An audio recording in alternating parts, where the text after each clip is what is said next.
রাসূলুল্লাহ সাল্লাল্লাহু আলাইহি সাল্লাম বলেন, যখন তোমরা চাঁদ দেখবে তখন রোজা শুরু করবে, আবার যখন চাঁদ দেখবে তখন রোজা শেষ করে শাওয়াল মাসের চাঁদ দেখলে রোজাটা শেষ করবে।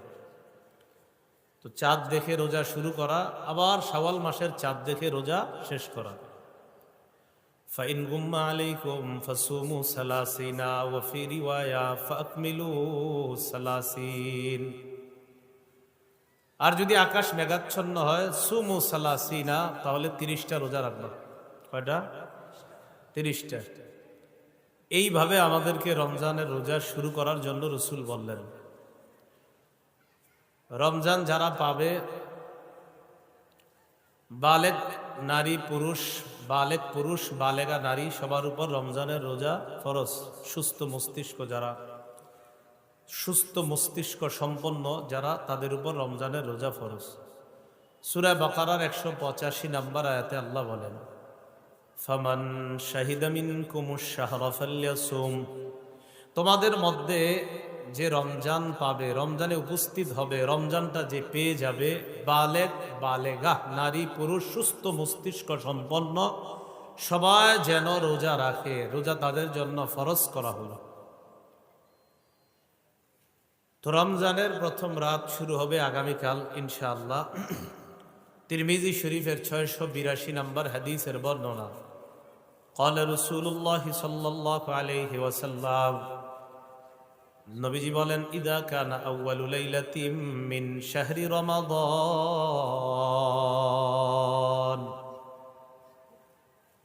রাসূলুল্লাহ সাল্লাল্লাহু আলাইহি ওয়াসাল্লাম বলেন, রমজান মাসের প্রথম রাত যখন শুরু হয়, সুফিদাতিশ শায়াতিন ওয়া মারাদাতুল জিন, অবাধ্য শয়তান এবং জিনগুলোকে আটক করা হয়, শিকলে বাঁধা হয়। ওয়াগুল্লিকাত আবওয়াবুন নার ফালাম ইফতাহ মিনহা বাব। জাহান্নামের দরজাগুলা বন্ধ করে দেওয়া হয়, আর একটা দরজাও খোলা হয় না। ওয়া ফুতিহাত আবওয়াবুল জান্নাতি ফালাম ইগলাক মিনহা বাব। জান্নাতের দরজাগুলা খুলে দেওয়া হয়, একটা দরজাও আর বন্ধ করা হয় না। ওয়া ইউনাদি মুনাদিন ইয়া বাগিয়াল খাইরি আকবিল ওয়া ইয়া বাগিয়াশ শাররি আকসির। একজন আহ্বানকারী ডাক দেয় আর বলে, হে কল্যাণের অন্বেষণকারী, তুমি আগে বেড়ে যাও। এতদিন যারা কল্যাণ অন্বেষণ করেছো, কল্যাণ অন্বেষণকারী তোমরা যারা, আগে বেড়ে যাও। ওয়া বাগিয়াশ শাররি আকসির, হে পাপ অন্বেষণকারী তুমি এবার থেমে যাও। কল্যাণের অন্বেষণকারী আগে বেড়ে যাও, পাপ অন্বেষণকারী তুমি এবার থামো, তুমি থেমে যাও। ওয়ালিল্লাহি উতাকাউ মিনান নার। রমজানের প্রথম রাতে আল্লাহর পক্ষ থেকে অসংখ্য অগণিত জাহান্নামীকে মুক্তির ব্যবস্থা করে দেওয়া হয়। ওয়াযালিকা ফি কুল্লি লাইলা। রাসূলুল্লাহ সাল্লাল্লাহু আলাইহি সাল্লাম বলেন, এইভাবে প্রতি রাতে অসংখ্য অগণিত জাহান্নামীকে আল্লাহর পক্ষ থেকে মুক্তির ব্যবস্থা করে দেওয়া হয়।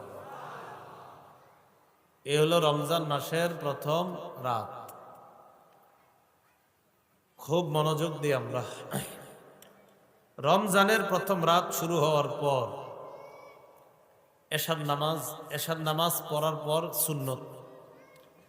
তো এশার সালাদটা আমরা তো 12 মাস পড়ি, রমজানে সহ 12 মাস পড়ি। এশার পরে যে সুন্নত, এটাও আমরা 12 মাস পড়ি। এরপরে একটা নামাজ আছে, এটা 1 মাস পড়ি, 12 মাস না।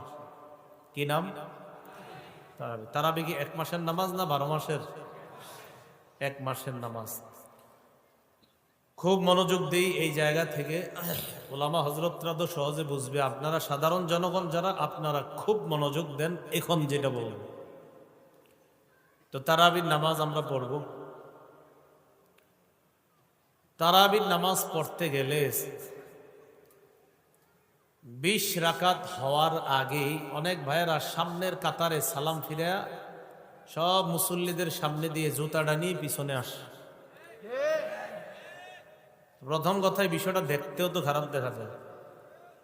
ভরপুর মুসল্লি মসজিদে, অনেকে না বুঝে কি করে, একটা হলো আপনার যদি কোনো সমস্যা হয়, পেটে চাপ দেয় বা ইস্তেঞ্জার প্রয়োজন, সেটা তো মাসালা আছে। আরেকটা হলো না, আপনি এমনি বের হয়ে যাবেন, তো যেহেতু এমনি বের হন আপনি, তো এই জন্য আপনি সামনে গেলেন, কতগুলা মুসল্লি, সেখান থেকে আপনি হঠাৎ সালাম ফিরিয়ে বের হয়ে গেলেন। তো এরকম একটা পরিবেশ দেখা যায় কিনা মসজিদগুলোতে? আচ্ছা, কথা হলো, যারা আমরা 20 রাকাত তারাবির নামাজ আদায় করি, আর যারা 20 রাকাতের কম তারাবির নামাজ আদায় করি, এখন যে কথাগুলো বলবো মনোযোগ সহকারে, গুরুত্ব সহকারে, ইনসাফের সাথে, মানার নিয়তে, বুঝার নিয়তে শোনার চেষ্টা করব। আল্লাহ তৌফিক দান করেন। রমজান মাস আসার আগে থেকে আমাদের মাঝে একটা মতভেদ শুরু হয়।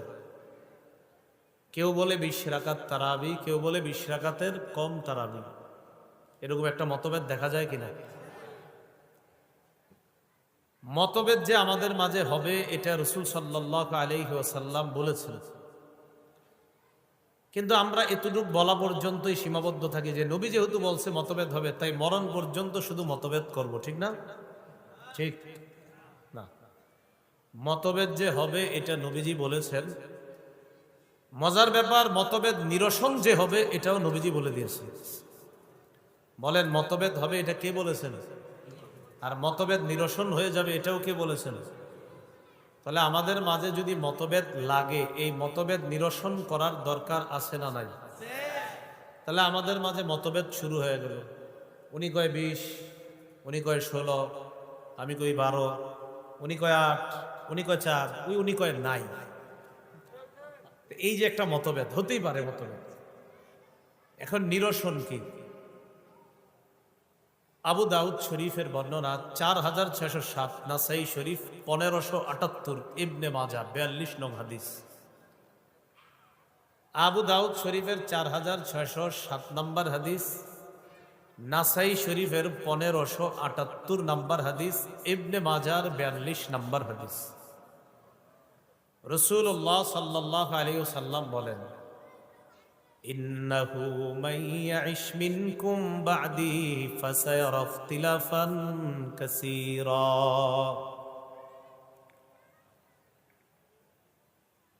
এই বাচ্চারা আওয়াজ করো না, আওয়াজ করো না তোমরা। হ্যাঁ, রাসূলুল্লাহ সাল্লাল্লাহু আলাইহি ওয়াসাল্লাম বলেন, আমার পরে যারা পৃথিবীতে বসবাস করবে, এখন আমরা কি নবীর যুগে না নবীর পরে? ফাসায়ারা ইখতিলাফান কাসীরা, আমার পর যারা পৃথিবীতে বসবাস করবে তারা প্রচুর মতভেদ দেখতে পাবে। হাদিসের মাধ্যমে বুঝতে পারলাম মতভেদ হবে, এটা আল্লাহ নবী বলে দিলেন। সাথে সাথে আল্লাহ নবী বললেন, তোমাদের মধ্যে যদি মতভেদ লেগে যায়, মতভেদ নিরসনের 2টা উপায় অবলম্বন করবা। মতভেদ নিরসনে কয় উপায় অবলম্বন করব? 1 নাম্বার, আলাইকুম বিসুন্নতি, যখন তোমাদের মাঝে মতভেদ লাগবে তখন তোমরা আমার সুন্নাত আঁকড়ে ধরবা। 2 নাম্বার, সুন্নাতিল খুলাফায়ে রাশিদিন আল মাহদিয়িন, আমার হেদায়েত প্রাপ্ত সাহাবা খুলাফায়ে রাশেদার সুন্নত তোমরা আঁকড়ে ধরবা। আদ্দু আলাইহা বিন নওয়াজিজ, আমার সুন্নত আর সাহাবাদের সুন্নত মারির দাঁত দিয়ে মজবুত ভাবে আঁকড়ে ধরবা। কিসের দাঁত দিয়ে? ঠান্ডা মাথায় বুঝেন। তাহলে আমাদের মাঝে মতভেদ হবে, নবীজি বললেন। মতভেদ নিরসনের 2টি উপায় বলে দিলেন। রাসূলুল্লাহ সাল্লাল্লাহু আলাইহি সাল্লাম বলেন, আমার পর পৃথিবীতে যারা বসবাস করবে তারা প্রচুর মতভেদ দেখতে পাবে। মতভেদ নিরসনের উপায় 2টা। 1 নাম্বার আমার সুন্নত, 2 নাম্বার খুলাফায়ে রাশেদা সাহাবাদের সুন্নত তোমরা আঁকড়ে ধরবা। তাহলে 1 নাম্বার নবীর সুন্নতে আমরা দেখব কি আছে। 2 নাম্বার সাহাবাদের যে সুন্নত, ওই সুন্নতের মধ্যে আমরা দেখব কি আছে, মতভেদ নিরসন দেখি হয় কিনা, এই 2টা নীতি অবলম্বন করব। 1 নাম্বার নবীর সুন্নতে আমরা খুঁজব এখন তারাবির নামাজ। সহিহ বুখারীর বর্ণনা 1129 নম্বর হাদিস। এই হাদিসের বর্ণনাকারী আম্মাজান আয়েশা সিদ্দিকা রাদিয়াল্লাহু তাআলা আনহা, তিনি বলেন, সাল্লা রাসূলুল্লাহ সাল্লাল্লাহু আলাইহি ওয়াসাল্লাম ফিল মসজিদি যাতা লাইলা। রাসূলুল্লাহ সাল্লাল্লাহু আলাইহি ওয়াসাল্লাম একদিন রাতের বেলা মসজিদে তারাবির নামাজ আদায় করলেন। ফাসাল্লা বিসালাতিহি নাস। সাহাবারা নবীজির ইমামতিতে রাসূলুল্লাহ সাল্লাল্লাহু আলাইহি সাল্লামের পিছনে তারাবির নামাজ জামাতে আদায় করলেন। এগুলো একদিন। সুম্মা সাল্লা মিনাল কাবিলা ফাকাসুরান নাস। পরের দিন আবার রাসূল তারাবির নামাজ পড়াইলেন।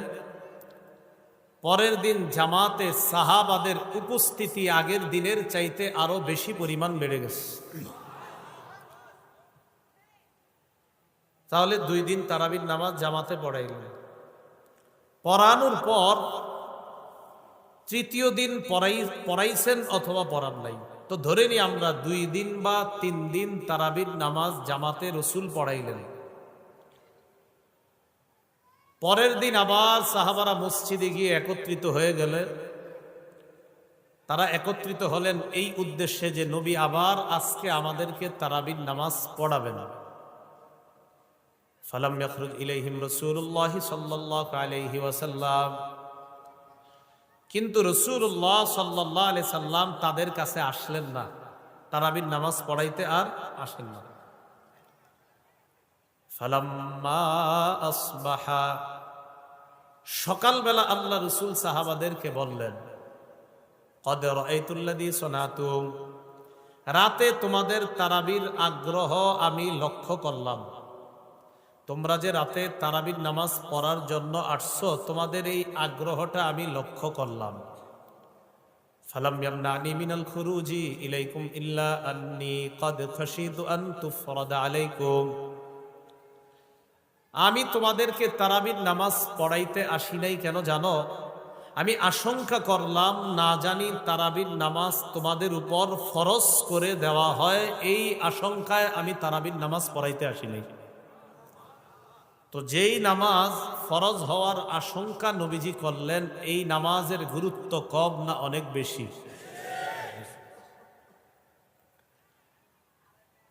এই অবস্থায় এতটুকু আমরা বুঝতে পারলাম, আমাদের মাঝে তারাবি নিয়ে মতভেদ। একজন কয় 20, আরেকজন 16, 12, 8, 4, একজন কয় নাই। তো রাসূল 2 মূলনীতি অবলম্বন করতে বললেন। 1 নাম্বার আমার সুন্নত আঁকড়ে ধরো, 2 নাম্বার খোলাফায়ে রাশেদা সাহাবাদের সুন্নত। নবীর সুন্নতে আমরা তারাবির নামাজ জামাতের সাথে 2 দিন বা 3 দিন পাইলাম। কত রাকাত পাই নাই, শুধু পাইছি 2 দিন বা 3 দিন জামাতে তারাবি। মুসলিম শরীফের 1665 নাম্বার হাদিস। অন্য পানি দিন, এটা কি এই কোম্পানিরই পানি?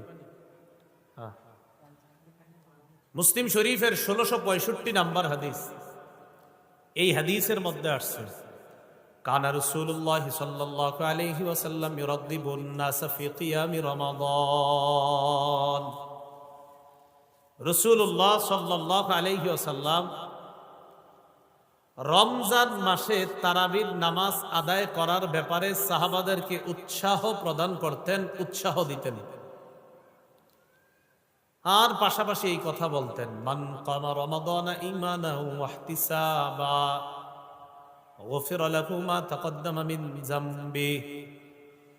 রাসূলুল্লাহ সাল্লাল্লাহু আলাইহি সাল্লাম বলেন, যে ব্যক্তি ঈমানের সাথে এবং সওয়াবের আশায় তারাবির নামাজ আদায় করে, তার আগের গুনাহগুলো মাফ হয়ে যায়। উৎসাহ। তো সাহাবারা যার যার মতো তারাবির নামাজ পড়তেন। কত রাকাত এটা নিশ্চিত না, পড়তেন যে যার মতো তারাবি পড়তেন। কিন্তু এতটুকু আলোচনায় আমরা পাইলাম নবী সাহাবাদেরকে জামাতে পড়াইছে 2 দিন বা 3 দিন। কত রাকাত? না না, এটা জানি না আমরা। এই অবস্থায় ফাতুওয়াফিয়া রাসূলুল্লাহ সাল্লাল্লাহু আলাইহি ওয়াসাল্লাম ওয়াল আমরু আলা যালিক, এই অবস্থায় আল্লাহ রাসূল দুনিয়া থেকে বিদায় নিলেন। وكان الأمر على ذلك في خلافة أبي بكر الصديق رضي الله تعالى عنه وصدر من خلافة عمر بن الخطاب। রসুল বিদায় নেওয়ার পর খলিফা হলেন আবু বকর সিদ্দিক রাদিয়াল্লাহু তাআলা আনহু। তার খেলাফত কালেও তারাবির নামাজ উৎসাহ চলতো, মানে উৎসাহ উদ্দীপনা ছিল সাহাবাদের মাঝে। তারাবি পড়ো, তারাবি পড়ো, তারাবি পড়লে এই লাভ, তারাবি পড়লে আগের গুনাহ মাফ, এই উৎসাহ চলতো। আবু বকর সিদ্দিক রাদিয়াল্লাহু তাআলা আনহু বিদায় নিলেন। পরের খলিফা কে? ওমর। ওমর ফারুক রাদিয়াল্লাহু তাআলা আনহুর জামানায় শুরুর দিকেও তারাবি উৎসাহ ছিল। তোমরা তারাবি পড়ো, তারাবি পড়লে এই লাভ, তারাবি পড়লে এই নেকি, বাস এতটুকু। একদিন ওমর ফারুক রাদিয়াল্লাহু তাআলা রাতের বেলা মসজিদে গেলেন সালাত আদায় করার জন্য। কিতাবের নাম মুয়াত্তা মালিক, অধ্যায়ের নাম মাজা আফি কিয়ামি রমাদান। এই অধ্যায়ে ইমাম মালিক একটা হাদিস আনছেন। হাদিসের বর্ণনাকারী আব্দুর রহমান আল কারি, তিনি বলেন, খরাজতু মা'a উমর ইবনুল খাত্তাব রাদিয়াল্লাহু তাআলা আন ফি রমাদান ইলাল মসজিদ ফাইযা আন-নাসু আওজাউন মুতাফাররিকুন। একদিন রমজান মাসে রাতের বেলা ওমর ফারুক রাদিয়াল্লাহু তাআলা আনহুর সাথে মসজিদে গেলাম। মসজিদে গিয়ে দেখলাম মসজিদের মুসল্লিরা বিক্ষিপ্তভাবে নামাজ আদায় করতেছে, তারাবির নামাজ। ইউসাল্লির রাজুলু লিনাফসিহি ওয়া ইউসাল্লির রাজুলু ফায়ুসাল্লি বিসলাতিহি আর-রাহ। কেউ একা তারাবির নামাজ পড়তেছে, কেউ আবার 2-4 জন নিয়ে জামাত করতেছে। কেউ একা পড়ে, কেউ আবার 2-4 জন নিয়ে জামাতে পড়ে। তো এইভাবে যখন চলতেছে তারাবির সালাত, ওমর ফারুক কয় মসজিদে অনেকগুলা জামাত হইতেছে, এক মসজিদেই একা একাও নামাজ হইতেছে তারাবি, আবার 2-4 জন নিয়ে ছোট ছোট জামাত। ওমর ফারুক রাদিয়াল্লাহু তাআলা আনহু তখন বললেন, ওয়াল্লাহি ইন্নী লাউরানি লাউ জামাতু হাউলাই আলা কারিইন ওয়াহিদিন লাকানা আমসালা। আল্লাহর কসম, আমি যদি এই মসজিদের সব মুসল্লিদেরকে এক ইমামের পিছনে দাঁড় করাইতে পারতাম, তাহলে দৃশ্যটা কতই না চমৎকার হতো। যেই ভাবনা সেই কাজ। ফাজামাআহুম উমর আলা উবাই ইবনে কাব রাদিয়াল্লাহু তাআলা আন। হযরত ওমর ফারুক সাহাবাদের মধ্যে উবাই ইবনে কাব রাদিয়াল্লাহু তাআলা আনহুকে ইমাম বানাইলেন। মুসল্লিদেরকে পিছনে এক জামাতে দাঁড় করিয়ে দিলেন। বাস তখন থেকে তারাবির নামাজ, এই 1500 বছর পর্যন্ত তারাবির নামাজ পুরা রমজান মাস জামাতের সাথে আদায় করার প্রচলন শুরু হয়ে গেল। তাহলে নবীর সুন্নতে তারাবির নামাজ জামাতে পুরা মাস না 2 দিন বা 3 দিন? নবীজির যে সুন্নত, ওই সুন্নতে আমরা মতভেদ নিরসন খুঁজতে গিয়ে তারাবির নামাজ পেয়েছি। তো তারাবির নামাজ নবীর সুন্নতে জামাতের সাথে কয়দিন পেয়েছি? 2 দিন 3 দিন না পুরা রমজান? 2 দিন বা 3 দিন। মূলনীতি নাম্বার 2 এর মধ্যে সাহাবার সুন্নত তথা সাহাবাদের মধ্যে ওমর ফারুকের সুন্নতে আমরা তারাবির নামাজ জামাতে পেয়েছি পুরা মাস। জামাতে পেয়েছি। বলেন তো সবাই, নবীজির সুন্নতে তারাবির নামাজ জামাতে পেয়েছি, এটা কি পুরা মাস নাকি 2 দিন বা 3 দিন? আর ওমর ফারুকের সুন্নতে জামাতে তারাবি পেয়েছি 2 দিন বা 3 দিন না পুরা মাস? কত রাকাত পাইনি? না পাইনি, শুধু পাইলাম জামাতের সাথে তারাবি রসুলের সুন্নত আর সাহাবাদের সুন্নত মিলাইলে নবীর সুন্নতে 2 দিন বা 3 দিন, সাহাবীর সুন্নতে পুরা মাস। 2 সুন্নত মিলাইলে তারাবির নামাজ জামাতে পুরা রমজান মাস আমরা পেয়ে গেলাম। এখন বলেন তো, যারা 20 পড়ে তারা কি 2-3 দিন পড়ে না পুরা মাস? আবার যারা 20 রাকাতের কম পড়ে তারাও কি 2 দিন 3 দিন পড়ে না পুরা মাস? বুঝা গেল যারা 20-এর কম পড়ে তারাও পুরা মাস তারাবির নামাজ পড়ে ওমর ফারুকের সুন্নত অনুযায়ী। কি ঠিক? বুঝছে ঠিক নেই? পুরা রমজান জামাতে তারাবি এটা ওমর ফারুকের সুন্নত, মাথায় রেখেন। পুরা রমজান জামাতে তারাবি ওমর ফারুক রাদিয়াল্লাহু তাআলা আনহুর সুন্নত। তাহলে বোঝা গেল তারাবি যারা কম পড়ে তারাও এই জায়গায় ওমর ফারুকের সুন্নত মানে। কথা বুঝছেন নি? অনেকে যারা কম পড়ে এরা মানতে চাইতেছেন। আপনি না মানার কি হলো? আপনি পাইবেন না তো নবীর সুন্নতে 2 দিন বা 3 দিন জামাতে। ওমর ফারুকের সুন্নতে পুরা মাস জামাতে তারাবির নামাজ। তার মানে আপনারাও মানেন ওমর ফারুকের সুন্নত। তো অনেক ভাইরা এটা স্বীকার করতে চায় না, এর কি। এখন আসেন রাকাত।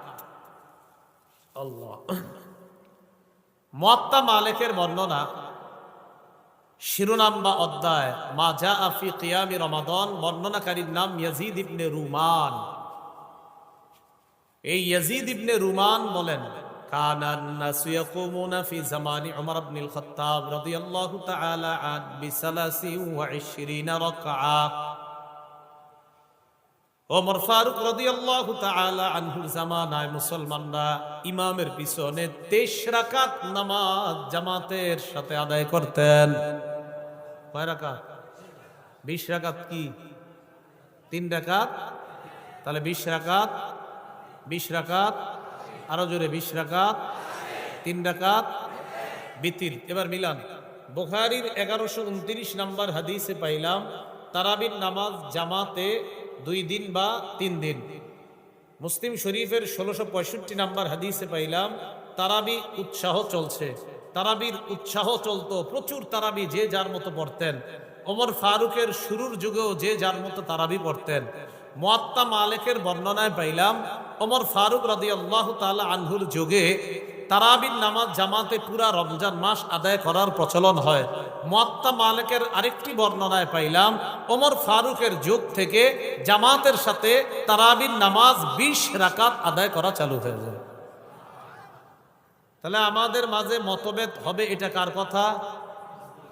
মতভেদ নিরসন হবে, এটাও কার কথা? নিরসনের উপায় 2টা, এটাও কার কথা? 1 নাম্বার উপায় নবীর সুন্নত, 2 নাম্বার উপায় সাহাবাদের সুন্নত। নবীর সুন্নতে তারাবি পাই, সাহাবাদের সুন্নতে তারাবিও পাই, রাকাতও পাই। তাই রসুল আর সাহাবাদের সুন্নত মিলাইলে কমপ্লিট পুরা রমজান মাস 20 রাকাত তারাবির নামাজ পাই। তাহলে আর ঝগড়া থাকে না। কি থাকে না? কয়টা মূলনীতি মানতে হবে বলেন? কার সুন্নত? 2 নাম্বার, 1 নাম্বার, 2 নাম্বার।